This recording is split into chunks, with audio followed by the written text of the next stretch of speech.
नमस्कार, मी Sanket Awate. Free car, free home असे दोन व्हिडिओज मी बनवलेले होते. बेसिकली फ्री होम बद्दल पण मी बोलणार आहे, पण या व्हिडिओमध्ये पर्टिक्युलरली मला कव्हर करायचं आहे फुकट कार कशी घ्यायची.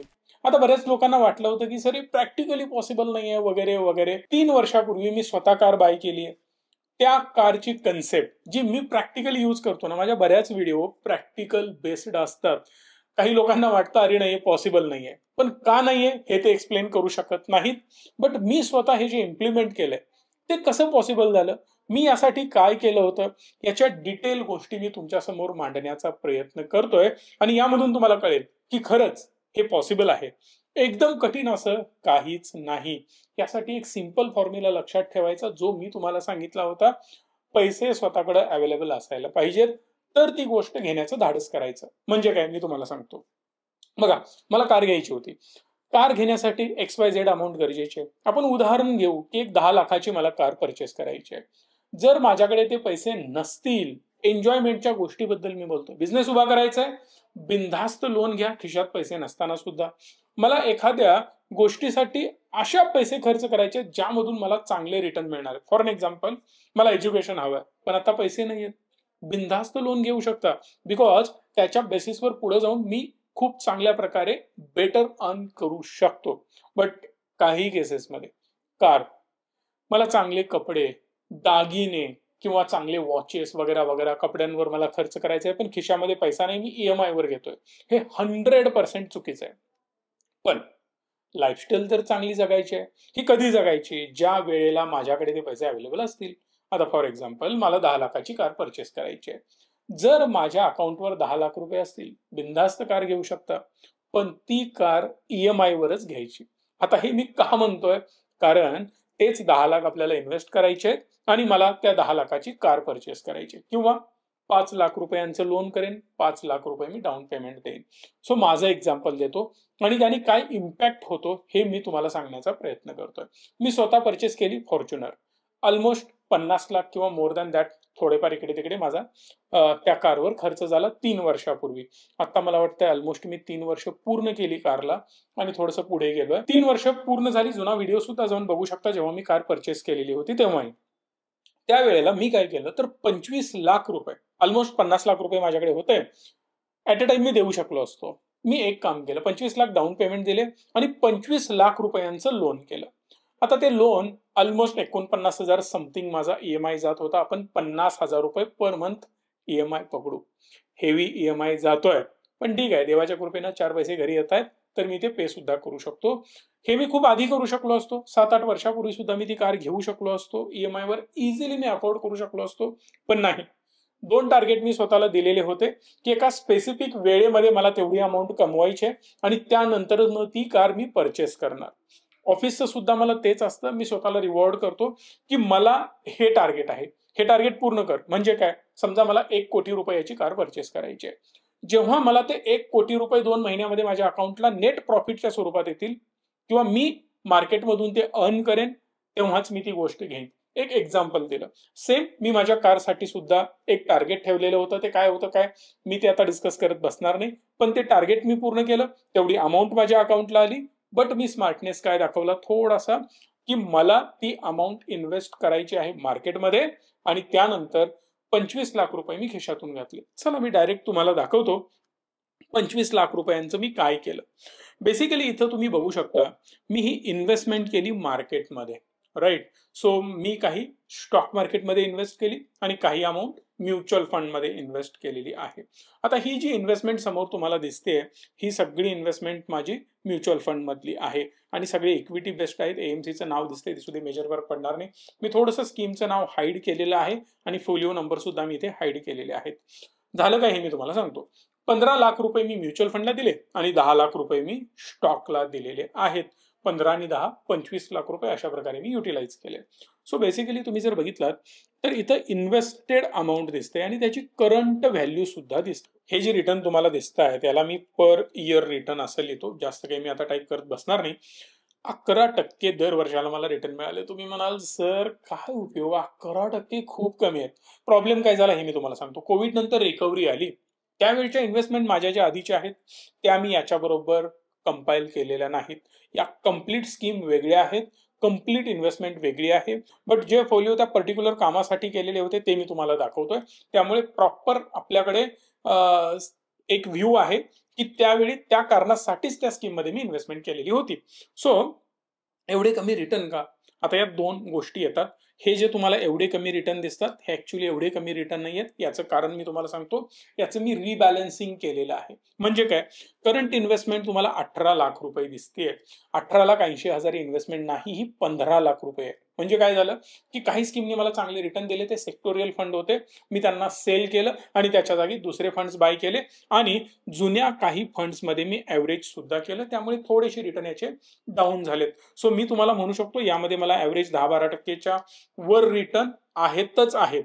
सो दॅट ऍव्हरेज तुम्ही 11-12% रिटर्न पकडू शकता, विच इज फाईन. तुम्हाला वाटत असेल की अरे नाही यार 20% 25% रिटर्न जनरेट करायला पाहिजे तेव्हाच पैसा बनतो. त्याचंही उत्तर हळूहळू मी तुम्हाला देईन. सो इथं जर तुम्ही बघितलं तर 15 लाख रुपये इन्व्हेस्टमेंट आहे, त्याची व्हॅल्यू 23 लाख रुपये झाली आहे. टोटल 3 वर्षांमध्ये किंवा थोडंसं आपण जास्त कालावधी याचा झालाय, त्यामुळे 18% रिटर्न ऍव्हरेज तुम्हाला दिसत आहेत. बट याला जर मी 3.3 वगैरे केलं तर हे ऍव्हरेज रिटर्न 17% वगैरे मला दिसतील. म्हणजे 3 वर्षाच्या थोडंसं पुढे पण आपण गेलो, 17%च्या आसपास मला यामध्ये रिटर्न दिसत आहे. जे 10 लाख रुपये मी इन्व्हेस्ट केलेले होते स्टॉक्स मध्ये, त्याचं काय झालं तर इथं क्वांटिटी वगैरे हे सगळं मी हाईड केलेलं आहे, ऍव्हरेज प्राइस वगैरे.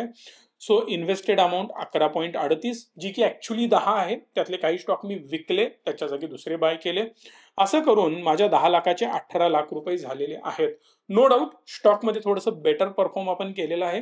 डिवायडेड बाय 3 केल्यानंतर 28% माझा गेन दिसतोय पर इयर. पण मी याला परत 3.3 करतो. ऑलमोस्ट तुम्ही 25% मानू शकता जो मला आता सध्या रिटर्न मिळालेला आहे. सो स्टॉकमध्ये थोडंसं मी बेटर परफॉर्म केलं, बिकॉज यू नो की थोडंफार मी इन्व्हेस्टमेंट केली, परत ती काढली, अग्रेसिव्ह स्टॉकमध्ये इन्व्हेस्ट केले. हा स्टॉक मला 129% रिटर्न देतोय, हा 58% देतोय. बेसिकली रिबॅलन्सिंग मध्ये हा स्टॉक आम्ही काढून टाकलाय आमच्या इन्व्हेस्टरचा, बट माझ्याकडे तो आहे. याचं रिझन की मी थोडंसं अग्रेसिव्ह रिस्क घेण्याचा प्रयत्न करतोय. मी इन्व्हेस्टरसाठी घेणार नव्हतो म्हणून आम्ही त्यातून एक्झिट झालोय, पण मी अजून तो होल्ड करतोय. गेल्या काही महिन्यातच हा अग्रेसिव्हली रिटर्न देतोय. बट ठीक आहे, ओव्हरऑल काय तर हा मला 25% रिटर्न देतोय. टोटल 3 वर्षांमध्ये 3.25 वर्षांमध्ये मला 83% गेन आहे. सो या सगळ्याला मी कंपाईल करतोय आणि इथं मी तुम्हाला दाखवतोय की नेमकं याचं झालं काय. तर स्टॉक मध्ये 10 लाख इन्व्हेस्ट केले, त्याचे 18 लाख रुपये झाले, 83% रिटर्न आहेत. म्युच्युअल फंड मध्ये 15 लाखाचे 23 लाख रुपये झाले. टोटल मी 25 लाख रुपये इन्व्हेस्ट केले, त्याचे 41 लाख रुपये आतापर्यंत झालेले आहेत. बट जे मी तुम्हाला सांगतोय ईएमआयच्या स्वरूपात मी पे केलेले आहेत. दर महिन्याला 49,681 रुपये माझा ईएमआय येतो. हा जो ईएमआय मी पे केलेला आहे टोटल 17,88,000 रुपये पे केलेले आहेत.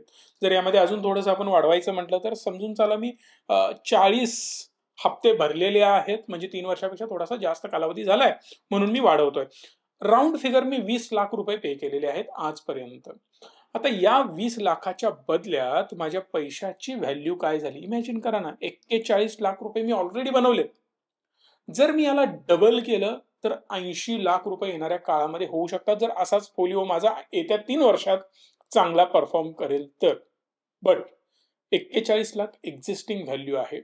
जर आपण सिंपल इमॅजिन केलं 20% रिटर्न मला येत्या वर्षी अजून मिळाले तर यामध्ये अजून 8 लाख रुपये ऍड होतील. पुढच्या वर्षी अजून एक 20% तर अजून 8 लाख रुपये ऍड होतील. सो 16 लाख रुपये यामध्ये ऍड झालेले आपल्याला पाहायला मिळतील. म्हणजे 41 ची मे बी व्हॅल्यू किती असू शकते तर 16 लाख रुपये जर मी यामध्ये ऍड केले तर 47 आणि 57 लाख राऊंड फिगर आपण पकडू, याची व्हॅल्यू 60 लाख रुपयापर्यंत जाऊ शकते. बट मला टोटल 5 वर्षांमध्ये 60 महिन्यांमध्ये मला पे करायचे आहेत 29 किंवा 30 लाख रुपये तुम्ही पकडा. जर मी इथं 30 लाख रुपये पे करतोय आणि माझी व्हॅल्यू होते 60 लाख रुपये, तर एक्स्ट्रा मी 30 लाख रुपये कमवले. कोणाच्या पैशावर? बँकेच्या पैशांवर. पुन्हा इथं थोडंसं समजवण्याचा प्रयत्न करतोय मी. हळूहळू टप्प्याटप्प्यांनी 50,000 करतोय. आता याकडे 2 वे माझ्याकडे होते. समजा मी 50 लाख रुपये ऍट ए टाइम पे केले असते. बरेच लोक म्हणतात ना सर तुम्ही मोठी उदाहरणं देता, एवढे पैसे मी आणू कुठून. तुम्ही कुठल्याही अमाऊंटला हा फॉर्म्युला वापरू शकताय. मला साधी 10,000ची सायकल जरी घ्यायची असेल ना, तरी सुद्धा 5,000 5,000 असंही कॉम्बिनेशन करू शकतो. एक एक्झाम्पल दिलं, म्हणजे सायकल EMI वर जाऊन घ्यायची गरज नाहीये, पण एक बेसिक एक्झाम्पल मी तुम्हाला दिलं. सो यातून एक मला पिक्चर क्लिअर झालं. काय तर जी अमाऊंट आहे ती अमाऊंट ऍट अ टाइम पे न करता मी त्याला EMI लावला. EMI तर मी हळूहळू पेही करू शकतो. आणि एक त्याचा फायदा हा आहे की मला काय वाटतं, अरे यार 50 लाख तर अकाउंटवरून गेले. दुसरी गोष्ट 50,000चा हप्ता पण लागला ना मला, याचा अर्थ माझा खर्च कमी होऊन जातो. खर्च कमी झाल्यामुळं मला काय वाटतं, अरे यार 50,000 जाणार आहेत, त्यामुळे येणाऱ्या पैशाचं प्लॅनिंग, समजा मी 1 लाख रुपये कमवतोय महिन्याला, 50,000 ऑलरेडी जाणार आहेत, त्यामुळे मी खर्चाचा प्लॅन उरलेल्या 50,000चाच फक्त करणार. जर 1 लाख शिल्लक राहणार हे डोक्यात असतं, सगळेच खर्च झाले असते ना. सो इथं माझा फायदा काय झाला की मी फक्त 50,000 शिल्लक राहणार आहेत म्हणून मी प्लॅन करणार. यामुळे 30 लाख रुपये माझ्याकडे एक्स्ट्रा शिल्लक राहिले. 5 वर्षानंतर जर तुम्ही बघाल ना, तर मला गाडी आहे तशी फ्री मिळाली. सिंपल लॉजिक आहे. आता याच्या पुढे जाऊन काही गोष्टी सांगतो. एक तर जी कार मी परचेस केली ना, त्यामध्ये मला डिप्रिसिएशन मिळतं, बिकॉज मी बिझनेस करतोय. डिप्रिसिएशन मिळाल्यामुळे कधी ना कधी 10-12 वर्षांमध्ये मला माझी कार फुकट मिळाल्यासारखी झाली. जे लोक कॉमर्स बॅकग्राऊंडचे आहेत, दे नो व्हेरी वेल की हे कसं वर्क होतं. मी बऱ्या प्रमाणात GST मध्ये पण बेनिफिट घेऊ शकतो. दुसरा ऑप्शन आहे, मी घेतलेला नाहीये, पण त्याला काही वेज आहेत, तुम्ही GST मध्ये पण इनपुट घेऊ शकता. तिसरी महत्वाची गोष्ट, पैसे माझे न वापरता मी बँकेचे पैसे वापरले, तेच इन्व्हेस्ट केले, एक चांगले रिटर्न पण मिळाले आणि माझा खर्चही परिणामी कमी झालेला आहे. गाडी फुकट काय, त्याच गाडीच्या जीवावर आपण एक्स्ट्रा कमवू शकतो. इन सिंपल टर्म्स 25 लाखाचे मी 30 लाख पण केले, मी कार पण परचेस केली, माझे पैसे पण वाढले, यावर टॅक्सही भरला नाही. जोपर्यंत हे म्युच्युअल फंड किंवा स्टॉक मी विकणार नाही तोपर्यंत मला टॅक्स लागणार नाही. असे अनेक वेज आहेत प्रॉपर फायनान्शियल प्लॅनिंग करण्यासाठी. तुम्हाला जर आमची मदत हवी असेल तर डेफिनेटली तुम्ही आमच्याशी संपर्क साधू शकता. जॉईन बटन जे तुम्हाला दिसतंय ना, ते महत्वाचं आहे. त्याच्यामध्ये खूप चांगल्या नवीन नवीन अपडेट्स आम्ही देतोय, त्यावर क्लिक करा, नवीन अपडेट्स घ्या, कारण त्याचा उपयोग भविष्यात तुम्हाला खूप मोठ्या प्रमाणात होणार आहे. बाय ऑन डिप्सच्या अनेक स्ट्रॅटेजी आमच्या आहेत, त्या सुद्धा मी तुमच्यासाठी घेऊन येणार आहे. सो कमेंट करा BD. एक अशी स्ट्रॅटेजी सांगेन ना, जी स्ट्रॅटेजी वापरून म्युच्युअल फंड मधून कशा चांगल्या प्रकारे स्कीम निवडून, स्कीम जेवढे रिटर्न देते ना त्याच्यापेक्षा जास्त कमवता येतात, त्याची strategy me free of cost देणार आहे. कमेंट करा BD. मी चॅलेंज देतोय तुम्हाला, खूप चांगलं शिकायला तुम्हाला त्यातून मिळणार आहे. जर 2000 कमेंट या व्हिडिओला आल्या तर मी डेफिनेटली तो व्हिडिओ तुमच्यासाठी फ्री ऑफ कॉस्ट देईन. जेणेकरून बरेच लोक तुम्ही कमेंट बॉक्समध्ये विचारत असतात, सर म्युच्युअल फंड मधून कसं तुम्ही अर्न करता, तुमच्या इन्व्हेस्टमेंट दाखवा. मी काही माझ्या पर्सनल इन्व्हेस्टमेंट सुद्धा तुम्हाला दाखवेन. कमेंट करा BD. चॅनलला सबस्क्राईब करायला विसरू नका. धन्यवाद. Stay tune and stay positive.